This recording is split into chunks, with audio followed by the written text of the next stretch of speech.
ඔන්න ඉතින් අද මම ඊටාත්ම පහසු දෙයකින් රසම රස ස්නැක් එකක් හදාගන්න විදිය කියලා දෙන්න යන්නේ. ඉතින් තේ වෙලාවට මුකුත්ම කන්න දෙයක් නැති වෙනකොට වගේම අපි බත් එහෙම කාලා අතුරුපසක් නැති වෙන වෙලාවට කට දැවිල්ල වෙලාවට මේ වගේ දෙයක් හදලා තියාගත්තාම බෝතලයක දාලා ඊටාත්ම ප්‍රයෝජනවත් වේවි. ඉතින් ඔයාලව ආදරෙන් පිළිගන්නවා මගේ කුසලා සිම්පල් ලයිෆ් YouTube channel එකට.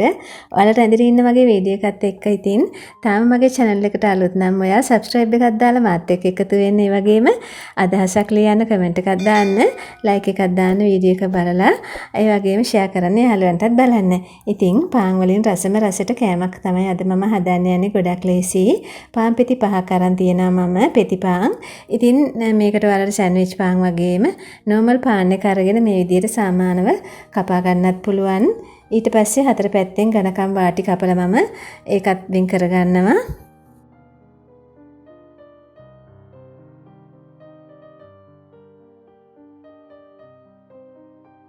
ඊට පස්සේ පාන් පෙත්ත තුනට බෙදලා මේක තුනට කපා ගන්නවා මම මේ විදිහට. අනිත් පැත්තට ඒ විදිහටම කපා ගන්නවා. ඔයාලට මේක හතරට කපා ගන්නත් පුළුවන්. මම පුංචි වැඩි වෙයි කියලා තමයි තුනට කපා ගත්තේ. තුනට කපලා අනිත් පැත්තට ඒ ප්‍රමාණයට කපා ගන්න. ඊට පස්සේ මම මේ ටික මේ විදිහට භාජනයකට අයින් කරගත්තා. දැන් අර කපලා අයින් කරගත්ත වාටි ටිකත් අරගෙන ඒකත් සමාන කොටස් වෙන්න පොඩි කෑලි හිටින්න. එතකොට මේක පොඩි තීරුවක් හින්දා කොටු හැඩයට එන්න මේ විදිහට කපා ගත්තා මං පොඩි පොඩි කෑලි. දැන් හරි මම ඒකත් වෙනම භාජනයකට දාගත්තා මේ විදිහට. ඊට පස්සේ මේක අපි රෝස්ට් කරගන්න ඕනේ. ඒ කියන්නේ ඔයාලට මේක oven එකේ කරන්නත් පුළුවන්. නමුත් පහසුයි මේ විදිහට ඩිපේ කරගන්න එක. මම තාච්චියක් ලිපේ තිබ්බ. ඔයාලට කැමති භාජනයක් අරගන්න. ඔයාලට මේක non stick එකක උනත් කරගන්න පුළුවන්. ටිකක් ගැඹුරු තියෙන භාජනයක් අරගන්න. මේ විදිහට හැන්දෙන් කලවම් කර කර medium heat එකේ තමයි මේක රෝස්ට් කරගන්න ඕනේ. හොඳට සරසර ගන්න සද්දය ඇහෙනකන් ක්‍රිස්පි ගතිය එනකන් මේක රෝස්ට් කරගන්න ඕන. මමුවට ගන්න එපා මැද. හොඳට මැදත් එක්කම වටේ රෝස්ට් වෙන්න ඕනේ. ඉතින් මේ විදිහට හැඳි ගාම මේක මද ගින්නෙන් මේක කරගන්නකොට මේක ගානට රෝස්ට් වෙනවා. මේ තියෙන්නේ මම මේ සයිස් එකට තමයි ලිප තියාගත්තේ. ඉතින් මේ කළු පාටට අඩියේ තියෙන්නේ පාන් කුඩු හැලිච්ච ඉක්මනට කර වෙලා ඒවා ටික අපි අයින් කරන්න ඕනේ ගන්නකොට. ඉතින් දැන් හරි මේක හොඳට ක්‍රිස්පි ගතිය එන්න රෝස්ට් වෙලා තියෙන්න ඕන. මම පෙන්නන්නම් කෑල්ලක් අරගෙන මම මේක අයින් කරගත්ත මේ විදියට. අපි මේ පාන් වල මැද ටික තමයි මේ ඉස්සෙල්ලම රෝස්ට් කරගත්තේ. ඊට පස්සේ මේ තියෙන්නේ කෑලි වටේ ටික. වටේ වාටි ටික තමයි මේ තියෙන්නේ. පොඩියට කපාගත්තු. ඒ ටිකත් මම වෙනම මේ විදියට රෝස්ට් කරගන්නවා. මේ තියෙන්නේ මම රෝස්ට් කරගත්ත ප්‍රමාණය තමයි මේක. මෙහෙම අතර පොඩි කරනකොට හොඳට කුඩු වෙලා යන්න ඕන තෙත ගතියක් නැති වෙන්න. ඒ ප්‍රමාණයට තිබුණාම හරි. ඊට පස්සේ මේ ටිකත් මේ විදිහට හොඳට රෝස්ට් කරගන්න.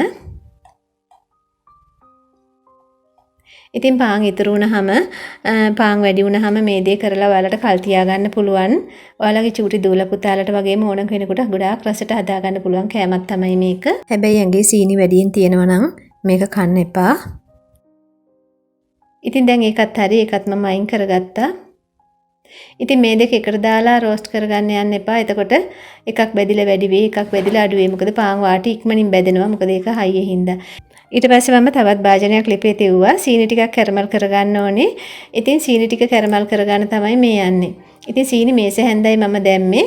සීනි මේස හැන්දක් දාලා මේ විදිහට හොල්ලලා මේක කැරමල් කරගන්න. හැඳි ගන්න ඕන නැහැ ඉස්සෙල්ලම. ඊට පස්සේ මේ විදිහට පාට ආවම ඒකට මම එකතු කරනවා වතුර කෝප්ප කාලක්. වතුර පීරිසි අඬු කෝප්පෙන් කාලක් එකතු කරන්න. ඉතින් හරියට මේ ප්‍රමාණවල දාපුවම ඔයාලට බරදින් නැතුව හදාගන්න පුළුවන්. පාන් පෙති 5ක් මම ගත්තේ සෑන්ඩ්විච් පාන් වලින්. ඒ ප්‍රමාණයට හරියන්න තමයි මම මේ ගන්නෙ.